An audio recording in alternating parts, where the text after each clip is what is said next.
Hello guys, आज हमारे पास नया टॉपिक है जिसमें हमने एनसीईआरटी का क्वेश्चन नंबर 14 लिया। इसमें क्या दे रखा है, an object is placed an object 5 centimetre in length, यानी कि मेरा जो ऑब्जेक्ट है उसकी लेंथ कितनी 5 सेंटीमीटर, मीन्स ये क्या हो गया आपकी हाइट h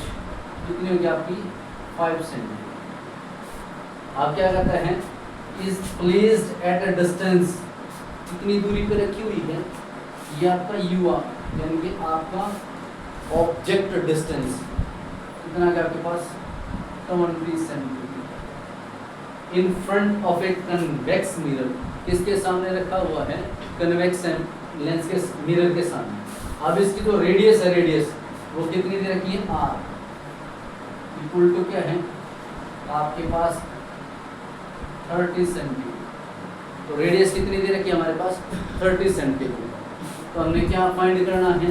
एक तो आपकी v यानी कि इमेज डिस्टेंस, एक क्या फाइंड करना है फोकस, और जो मैग्निफिकेशन है वो भी आप फाइंड कर सकते हो। यस, तो हमारे पास क्या चीज होगी कि मेरे पास कन्वेक्स मिरर है जिसके अंदर उसकी हाइट 5 सेंटीमीटर दे रखी है, और जो ऑब्जेक्ट डिस्टेंस है यानी कि जो ऑब्जेक्ट मिरर के सामने रखा हुआ है वो है 20 सेंटीमीटर, और मेरे पास जो रेडियस है वो कितना दे रखा है 30 सेंटीमीटर। और मैंने फाइंड क्या करना है, इमेज डिस्टेंस, यानी कि मिरर से टकराने के बाद जो इमेज कहाँ बनेगी। फिर हमने फोकस फाइंड करना है, यानी कि मिरर के सामने ऑब्जेक्ट रखा तो हुआ है उसकी फोकस क्या है, और फिर हमने क्या निकालना है मैग्निफिकेशंस। तो हमें क्या है, इससे पहले हम क्या करते हैं साइन कन्वेंशन। अगर आपके पास कन्वेक्स मिरर है तो आपके पास u क्या हो जाएगा माइनस, यानी कि आपके पास ऑब्जेक्ट जो डिस्टेंस है वो कितना हो जाएगा 20 यानी कि -20 सेंटीमीटर। तब आपने क्या निकालना है, फोकस निकालना। फोकस का फॉर्मूला क्या होता है, f इक्वल टू r/2, यानी कि रेडियस ऑफ कर्वेचर हो गया तो उसका क्या होता है हाफ होता है। तो f इक्वल टू कितना मेरे पास 30/2 इक्वल टू f कितना आ गया मेरे पास 15 सेंटीमीटर। तो यहाँ पे मेरे पास फोकस निकल गया, कितना आ गया 15 सेंटीमीटर। अब क्या देखना है दूसरा, अब यहाँ पे ये मिरर, तो मिरर का फॉर्मूला क्या होता है 1/f equal to 1/v plus 1/u, ये हमारा आपका मिरर फॉर्मूला। ठीक है, मिरर फॉर्मूला हो गया। अब हमने यहाँ देखना कि हमने क्या फाइंड करना है, उसके हिसाब से मैं इस फॉर्मूले को क्या करूँगा एडजस्ट करूँगा। मैंने फाइंड करना भी, तो मैं इस फॉर्मूले को एडजस्ट करता हूँ। मेरे पास क्या होगा 1/f, इसको मैं u को इधर लेके आता हूँ इक्वल से, तो किसका प्लस का तो माइनस का, इक्वल टू 1/v। आप इसको ऐसे भी लिख सकते हो, या इसको आप 1/v equal to 1/f minus 1। अब इससे क्या होगा, इस फॉर्मूले को सही करने से अब आपने जो चीज़ फाइंड करनी वो एक तरफ होगी, आप उसको बड़ी आसानी से फाइंड कर सकते हो। आप इनकी जगह वैल्यू पुट करो 1/v इक्वल टू f की वैल्यू आपके पास कितनी है, f की वैल्यू है हमारे पास 15 सेंटीमीटर, और हमारे पास माइनस, और u की वैल्यू कितनी है मेरे पास -20। 1/v इक्वल टू एलसीएम ऐसा लेना होता है जो दोनों से डिवाइड हो जाए। तो मेरे पास जो एलसीएम आया वो आ गया 60, और एलसीएम हमेशा क्या आपने पॉजिटिव लेना। अब ये इसको डिवाइड करेगा, ये इसको डिवाइड करेगा 15 4 जा, ये इसको डिवाइड करता, जो आंसर आता है ऊपर वाले के साथ क्या करता है मल्टीप्लाई करता है। 15 4 जा 60 हो गई, तो अब 4 बन जा, ये माइनस ऐसे कैसे। अब हमने क्या कर दिया ब्रैकेट शुरू, ताकि आपके जो साइन कन्वेंशन में कोई दिक्कत ना हो, साइन जो चेंज करेंगे उसमें कोई दिक्कत ना हो। ये इसको डिवाइड करें कितने पे गया 3 पे, 23 जा 60 और 3 बन जा 3, कौन सा गया माइनस का। 1/v इक्वल टू कितना हो गया 4 माइनस माइनस कितना हो गया प्लस, ये तो 1/v इक्वल टू मेरे पास कितना हो गया 7/60, और मेरे को फाइंड क्या करना है, मेरे को फाइंड करना v, और मेरे पास क्या होगा 7/60। तो हम क्या करें क्रॉस मल्टीप्लाई, तो मेरे पास 7v इक्वल टू क्या होगा 60, v इक्वल टू ये मल्टीप्लाई में इधर जाके किसमें डिवाइड में 60/7, ये इसको कट करेगा, 7 8 जा 56, आपके पास रहता 4,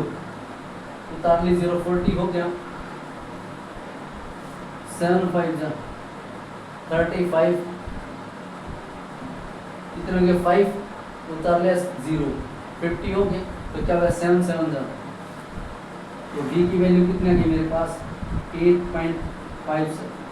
और ये जो v की वैल्यू आई है कौन सी आई है, आपकी v की वैल्यू है पॉजिटिव,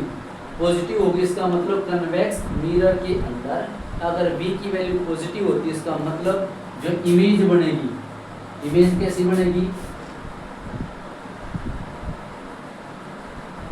इमेज फॉर्म कैसे होगी, इरेक्ट एंड वर्चुअल, ठीक है, इरेक्ट और वर्चुअल होगी, और क्या होगी बिहाइंड मिरर,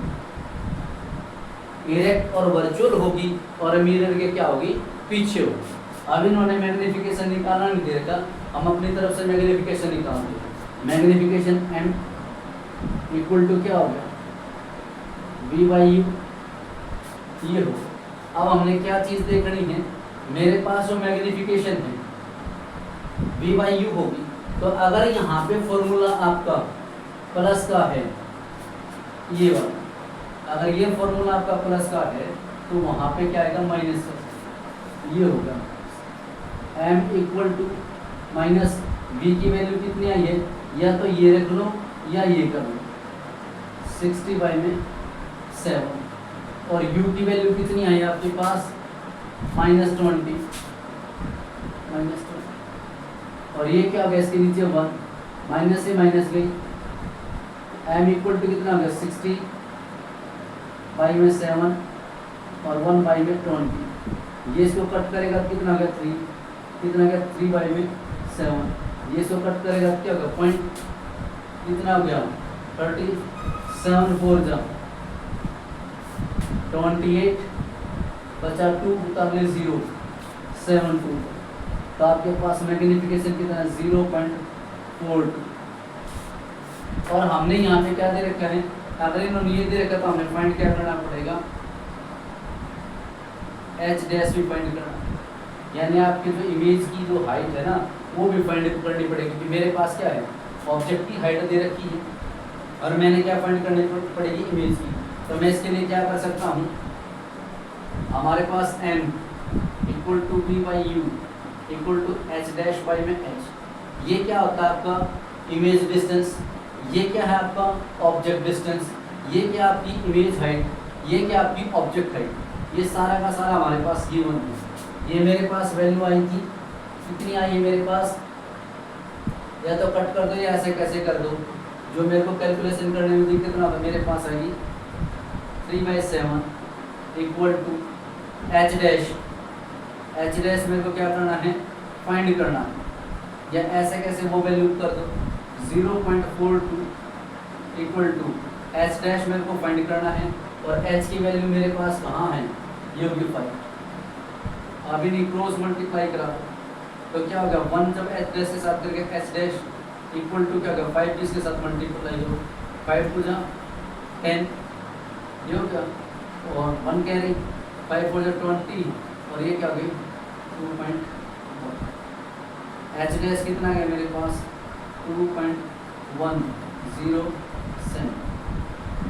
ये क्या होगी, हमारे पास क्या था एक कन्वेक्स मिरर था जिसके अंदर हमारे पास हाइट कितनी थी 5 सेंटीमीटर, और मेरे पास जो ऑब्जेक्ट था जो लेंस के मिरर के आगे रखा उसका डिस्टेंस है -20 सेंटीमीटर, और रेडियस मेरे को क्या दे रखा था, रेडियस ऑफ कर्वेचर 30 सेंटीमीटर, तो मेरे को क्या फाइंड करना था, बी फाइंड करना था, इनकी इमेज डिस्टेंस, मेरे को फोकस फाइंड करनी थी, मेरे को मैग्निफिकेशन फाइंड करनी थी, और मेरे को क्या है इमेज की हाइट फाइंड करनी थी। तो मैंने जो मेरे पास क्या था फोकस निकाला है इक्वल टू r/2 था, ये लगा दिया, तो निकालने के बाद फिर मैंने क्या था मिरर फॉर्मूला, तो हमने ये पुट कर दिया, इनके निकालने के बाद क्या होगी मेरे पास जो इमेज डिस्टेंस है वो क्या होगी 8.57, अगर ये इमेज पॉजिटिव आई है तो क्योंकि अगर कन्वेक्स मिरर उसमें इमेज पॉजिटिव आती है, इसका मतलब क्या हो गया, इमेज आपकी इरेक्ट और वर्चुअल होगी। और ये क्या होगी, जो मिरर की क्वालिटी थी ना, जितनी भी इमेज बनती है मिरर के आगे बनती है, बट इसमें इरेक्ट और वर्चुअल है, इसका मतलब ये इस क्वालिटी से अपोजिट काम करेगा। इसमें जो इमेज बनेगी वो मिरर के बिहाइंड होगी। ये हो गया। फिर मैंने मैग्नीफिकेशन निकाला, तो मेरा मैग्नीफिकेशन कितना है, 0.42 सेंटीमीटर। फिर हमने क्या निकालना था, एच डैश, तो उसके लिए क्या गया, m equal to V by U equal to H dash by H. तो जिसमें क्या था, v हमारी इमेज डिस्टेंस, u क्या हमारा ऑब्जेक्ट डिस्टेंस, तो h डैश क्या हो गया, इमेज हाइट, h क्या हो गया, मेरा ऑब्जेक्ट हाइट। तो हमने यहाँ वैल्यू पुट कर दी, जो भी आपको वैल्यू अच्छी लगे, या तो आप 3/7 का रख सकते हो या आप 0.42 रख सकते हो। हमने वहाँ वैल्यू पुट कर दी, इसको काटने के बाद मेरे पास एच डैश की वैल्यू कितना ही 2.10 सेंटीमीटर। Thank you.